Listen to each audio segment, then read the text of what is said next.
ஸ்ரீமதே ராமானுஜாய நமஹ. ఆండాళ్ తిరువడిగలే శరణం. ఈరోజు 17వ పాసురం. గోపికలందరూ కలిసి నందగోపుడి భవనానికి చేరుకొని అక్కడున్న ద్వారపాలకులను ఒప్పించి ప్రార్థించి సేవించి బ్రతిమలాడి లోనికి ప్రవేశిస్తారు. ఇప్పుడు ఈ పాసురంలో ఆ లోపలికి వెళ్ళినటువంటి గోపికలు ఏం చేశారో, ఎవరెవరిని ప్రార్థించారో చెప్పడం జరిగింది. ఇప్పుడు ఆ లోపల ప్రవేశించిన గోపికలు ఏం చేస్తున్నారో మనం చూద్దాం. వాళ్ళందరూ కలిసి అలా లోపలికి వెళితే నందగోపుడు, యశోద, శ్రీకృష్ణుడు, బలరాముడు అలా వరుసగా మంచాలపై నిద్రపోతున్నారట. అయితే అందరికంటే ముందు ఆ నందగోపుడు మొదటి మంచం మీద నిద్రపోతున్నాడట. ఎందుకంటే ఏ రాక్షసుడు ఎటు ప్రక్క నుంచి ఏ రూపంలో వచ్చి కృష్ణుడికి ఆపద కలిగిస్తారో అని కాబోలు, లేకపోతే ఏ గోపిక ఎటువైపు నుంచి వచ్చి ఆ శ్రీకృష్ణుని ఎత్తుకుపోతుందో అని ఆయన కాపలాగా ఉన్నారట. అందరికంటే ముందు అలా పడుకుని ఉన్న ఆ పక్క మంచం మీద ఆ తల్లి యశోద లేక కలిగిన బిడ్డ వరాల పట్టి, ఆవిడికి ఎంత ప్రేమ కదా ఆయనంటే, ఆయనలా చూసుకుంటూ నిద్రలో కూడా వదిలిపెట్టడం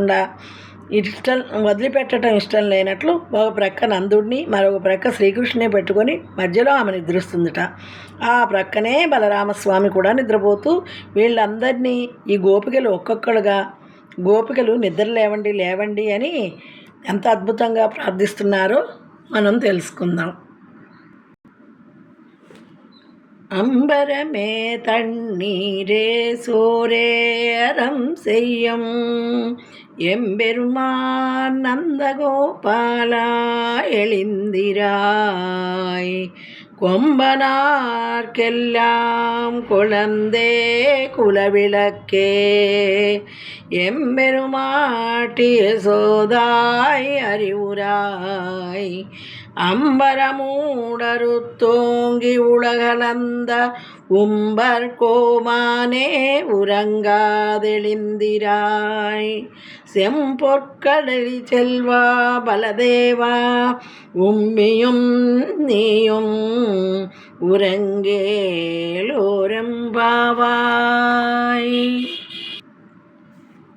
అంబరం అంటే వస్త్రాలు, తన్నీర్ అంటే చల్లని నీరు, సోరు అంటే అన్నము, అరం ధర్మము, సెయ్యం చెయ్య, ఎంబెరుమాన్ మా స్వామి, నందగోపాల ఓ నందగోపాల, ఎళిందిరాయ్ లెమ్ము అంటూ ఈ వాక్యంలో ముందుగా నందగోపుడిని లెమ్మని ప్రార్థిస్తున్నారు.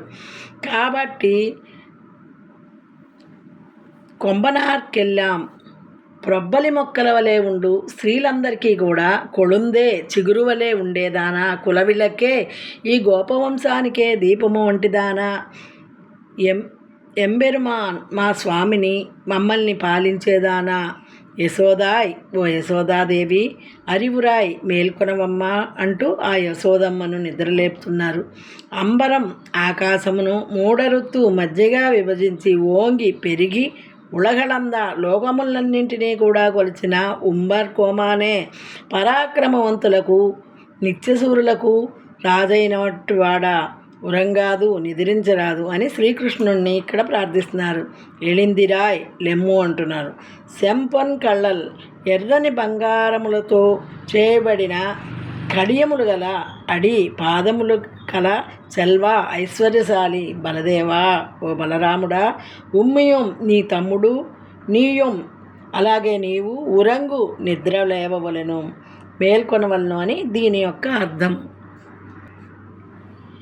ఈ నందగోపుడు ఎటువంటి వాడు అంటే, వస్త్రములు కావలసిన వాళ్ళకి వస్త్రములు, మంచినీరు కావలసిన వారికి మంచినీరు, ఆహారం కావలసిన వారికి ఆహారము అన్నింటినీ ఇస్తున్నారు అన్నట్టు కాకుండా ధర్మంగా మనస్ఫూర్తిగా ఇస్తాడట.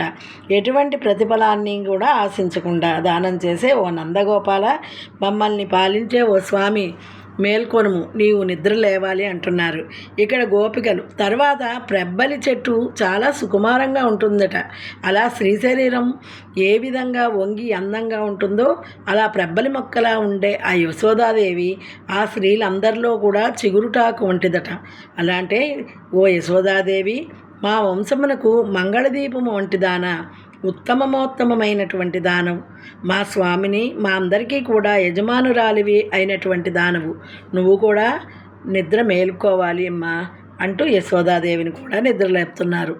ఇప్పుడు ఆకాశ మధ్య భాగంలో చీల్చుకొని పెరిగి లోకాలన్నింటినీ కూడా కొల్చిన ఓ త్రివిక్రముడా, నిత్యసూరులకే నాయకుడా, నీవిలా నిద్రించకూడదయ్యా, నీవు కూడా నిద్ర లేవాలి అంటూ ఇక్కడ శ్రీకృష్ణుణ్ణి నిద్రలేపుతున్నారు. ఇక అప్పటికే శ్రీకృష్ణుడు నిద్ర లేవలేదు. ఇక అప్పుడు వీళ్ళు అనుకున్నారట, అన్నగారు అక్కడ నిద్రపోతూ ఉంటే తమ్ముడిని ఎలా నిద్రలేస్తాడు, కాబట్టి ముందు మనం వాళ్ళ అన్నగారిని నిద్రలేపుదామని స్వచ్ఛమైన ఎర్రని బంగారంతో చేయబడిన కడియాన్ని కాలికి దాల్చిన ఓ బలరామ, ఆ బలరాముడి ఎడమ కాలికి ఓ చక్కటి కడియం ఉంటుందట.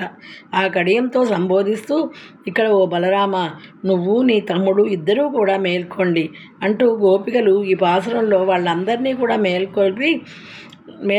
మేల్కోండి అంటూ నిద్ర లేపటం జరుగుతుంది. ఇది చాలా ప్రత్యేకమైన పాసురంగా చెప్తారు. ఎందుకంటే ఇందులో విష్ణుమూర్తి యొక్క దశావతారాలలో ఒకటైనటువంటి విశిష్టమైన ప్రత్యేకమైన అవతారం వామనావతారం. ఈ విశ్వమంతా వ్యాపించిన వాడు, సర్వం తానై ఉన్నవాడు అయినటువంటి ఆ విష్ణుమూర్తి సర్వాంతర్యామి కదా. ఆయన ఒక వామనుడిగా రావటం ఈ అవతారంలో విశేషం. అలాగే అన్నీ ఇవ్వగలిగిన వాడు ఆయనే. ఆయన సాక్షాత్ ఆ సిర్ల తల్లి లక్ష్మీదేవిని తన వక్షస్థలంపై అలంకరించుకున్న ఆ లక్ష్మీపతి లోకక్షేమం కోసం, తనను ఆశ్రయించిన వారి కోసం, తనను శరణు కోరిన వారి కోసం ఈ అవతారంలో యాచించటానికి కూడా సిద్ధపడ్డాడు. యాచించటం అంటే ఎంత తక్కువ.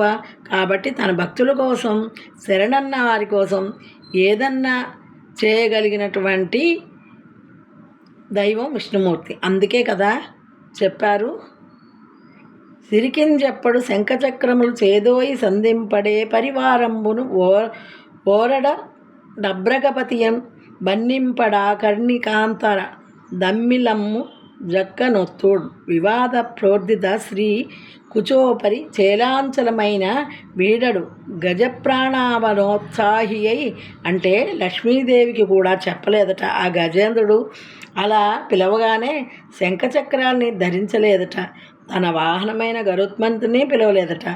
ఏ పరివారంను పిలవలేదట. అప్పటికే ఆ కర్ణాలకి పెట్టుకున్న ఆభరణాలు జారిపోతున్నా సరిచూసుకోలేదట. ఆయన్ని కూడా పట్టించుకోకుండా అలా భక్తుల పిలుస్తుంటే అలా వాలిపోయేటటువంటి ఆ గొప్ప దైవం, ఆ దేవాది దేవుడు ఆ విష్ణుమూర్తి అన్నమాట.